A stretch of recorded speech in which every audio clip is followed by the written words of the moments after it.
Assalamualaikum everyone.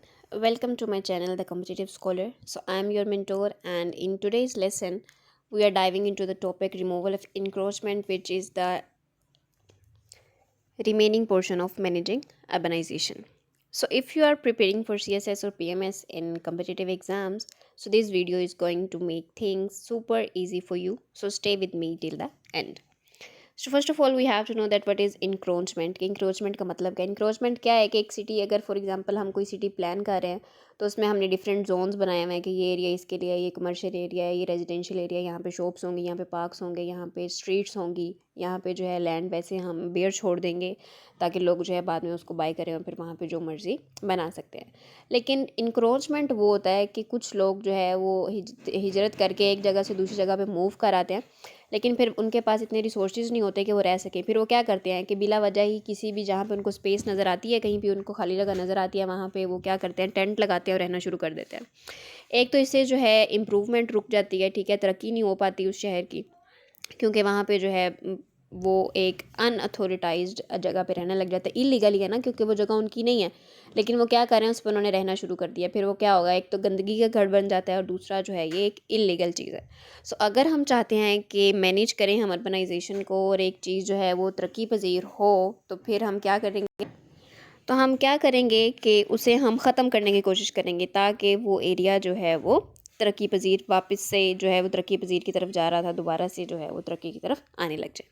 सो यही हमारा आज का टॉपिक है, removal of encroachment. It is significant issue in urban management. Issue ये हुआ ना in urban management as it involves the unauthorized occupation of land that can disrupt plan land use and urban development. सो इसके different points हैं। First one is identification and serving.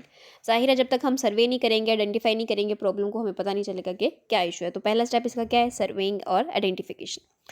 The first step in encroachment is identifying and surveying the affected areas. This involves mapping out the boundaries of public and private lands to determine where illegal encroachment have occurred. Accurate data collection is essential for effective enforcement. So number two is legal framework. Legally हम उसको क्या करेंगे, sort out करने की कोशिश करेंगे। Government typically have legal frameworks in place to address encroachment.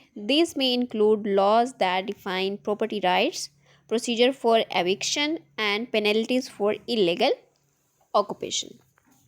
So now move forward. Third one is community awareness and engagement. Engaging the community, it is a vital and removal process. Authorities should inform residents about the legal implication of encroachment and the importance for adhering the land use policies. In some cases, providing alternative solutions such as violation assistance can help mitigate to impact and affected individuals.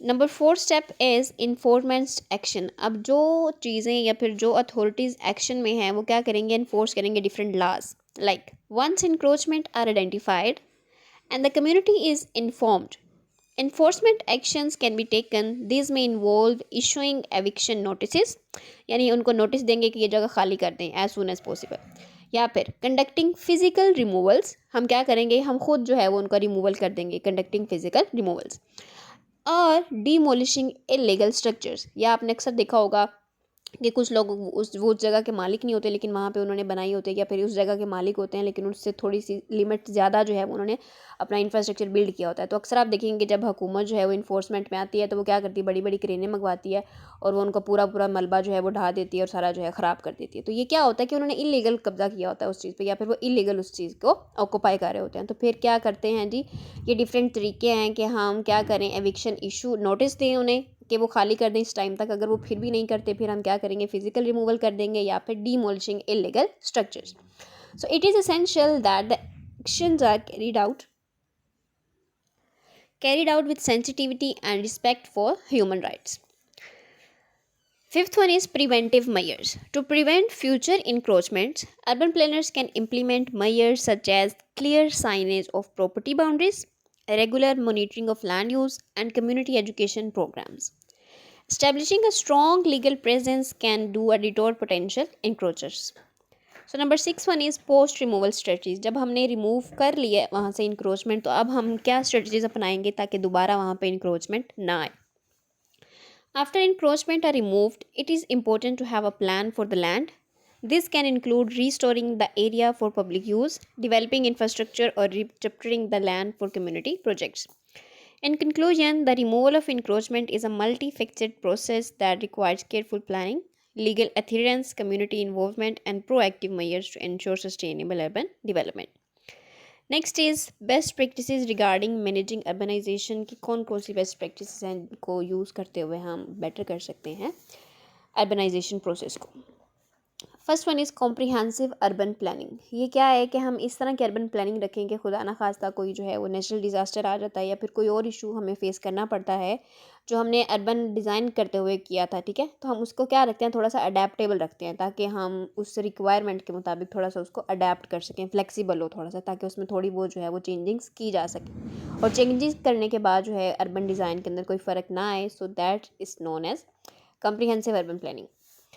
Next is sustainable land use. Sustainable land use का क्या मतलब है कि mixed हम use करें developments का, ठीक है, हम ग्रीन स्पेसेस भी रखें, ब्राउन स्पेसेस भी रखें, नेचुरल हैबिटेट्स के लिए जगह रखें, बायोडाइवर्सिटी के लिए जगह रखें, तो सस्टेनेबल लैंड यूज़ होना चाहिए। फिर है public transportation system.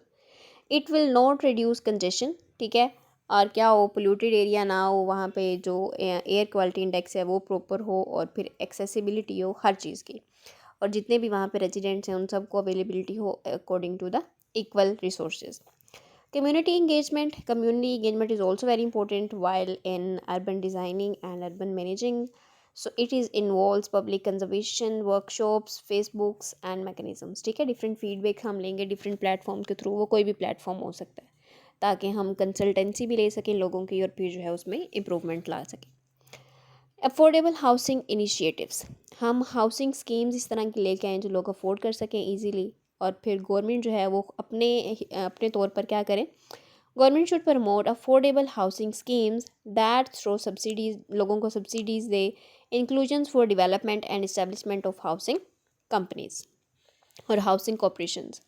Then green infrastructure. Green infrastructure में क्या क्या चीज़ें शामिल होंगी, parks, green roofs. Green roofs का क्या मतलब है कि जो जितने भी लोगों की छतें हैं, सबसे ऊपर वाली जो उनकी बिल्डिंग है उसको क्या करें, ग्रीन रूफ्स बनाएं, ठीक है, या वहाँ पे गार्डनिंग कर सकते हैं या फिर अपना जो छोटा सा किचन है उनका वो बना सकते हैं। जैसे किचन का क्या मतलब है कि वो जितनी भी उन्होंने वेजिटेबल्स वगैरह या कुछ करना है वो वहाँ पे ग्रो कर लें, एक तो ग्रीनरी की ग्रीनरी और दूसरा जो है वो फ्रेश वेजिटेबल्स उनको अवेलेबल होंगी। अर्बन फॉरेस्ट बनाएं, ठीक है, शहर के अंदर अर्बन फॉरेस्ट हो, हर शहर का अपना अपना। फिर रेजिलियंस जो वो बहुत ईजी हो, क्वालिटी और स्पेस जो है वो इक्वली डिवाइड की गई हो, ये नहीं हो कि तंग तंग गलियाँ हो, कंजेस्टेड एरिया हो। अगर इस तरह होगा तो फिर भी इम्प्रूवमेंट नहीं आएगी एयर की कंजप्शन में। Then smart city technology. Smart city technology में क्या है, ट्रैफिक मैनेजमेंट हो प्रॉपर, वहाँ पे हर जगह पे इशारे लगे हों और आपस में उनकी क्या हो, सिंक्रोनाइजेशन भी हो कि कहाँ पे इस वक्त क्या चल रहा है। वेस्ट कलेक्शन अच्छी हो, एनर्जी एफिशिएंट यूज़ हो और पब्लिक सेफ्टी का ख्याल रखा जाए। Disaster preparedness and resilience, risk management, ठीक है, फिर उसके बाद emergency preparedness and infrastructure improvement. Economic development strategies क्या हैं, small businesses, job areas, work force development. अक्सर आपने देखा होगा, आप हिली एरियाज़ में जाएँ तो उनकी जो छतें हैं उनका डिज़ाइन कुछ और तरह का होता है, ठीक है, वो थोड़ा सा क्या होता है, बेंड हुआ होता है, क्यों, क्योंकि वहाँ पे अक्सर बारिशें होती रहती हैं और क्या बर्फ़बारी होती रहती है, इसलिए वहाँ का इंफ्रास्ट्रक्चर वैसा है। और अगर हम पंजाब वाली साइड पर आ जाएँ तो फिर जहाँ पे गर्म इलाके हैं उनका इंफ्रास्ट्रक्चर थोड़ा सा और तरह का है, और जो पहाड़ी इलाके हैं वो ज़्यादातर अपने कंस्ट्रक्शन के अंदर पत्थर वगैरह यूज़ करते हैं, हम लोग ज़्यादा जो है वो सीमेंट बजरी वगैरह इस तरह ईंटें यूज़ करते हैं। सो ये थोड़ा सा क्या होता है, डिफरेंस होता है।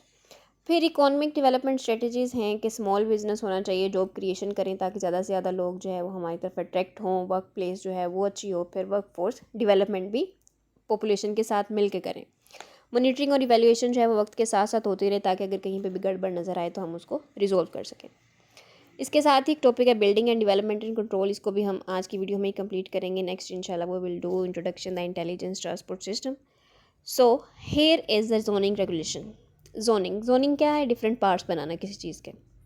अब हम चूँकि सिटी प्लान कर रहे हैं तो ये काम कहाँ हो रहा है, बड़े स्केल पे हो रहा है, लार्ज स्केल पे।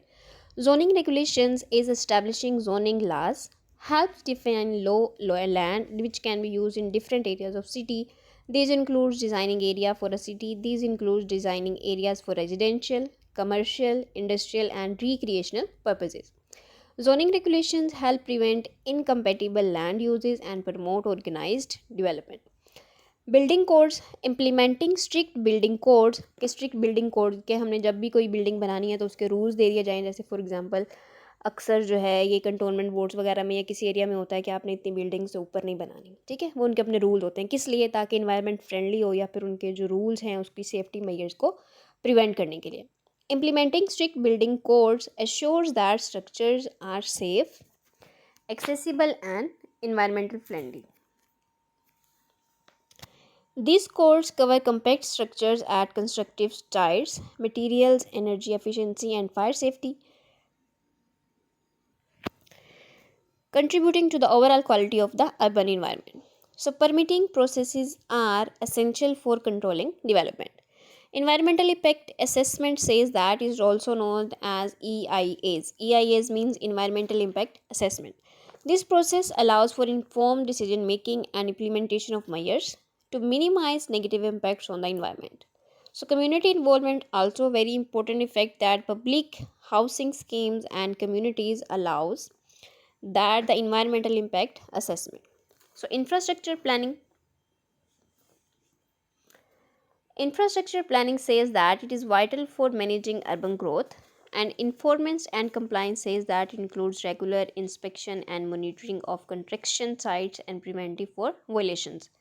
Adaptive rent and development says that long term planning होनी चाहिए ताकि हम सस्टेनेबिलिटी ज़्यादा से ज़्यादा कर सकें, इकोनॉमिक डेवलपमेंट हो और community wellbeing. Collaboration with stakeholders it can lead to immovable solution. अगर हम जो है स्टेक होल्डर्स के साथ कोलैबोरेट करेंगे वहाँ के लोगों के साथ, तो फिर क्या होगा, हम इनोवेशन ला सकते हैं सॉल्यूशंस के अंदर कि किस तरह अर्बनाइजेशन को मैनेज किया जा सके। In our next video we will do the intelligence transport system. If you find my video valuable or fruitful, then do subscribe my channel. See you soon. Allah Hafiz.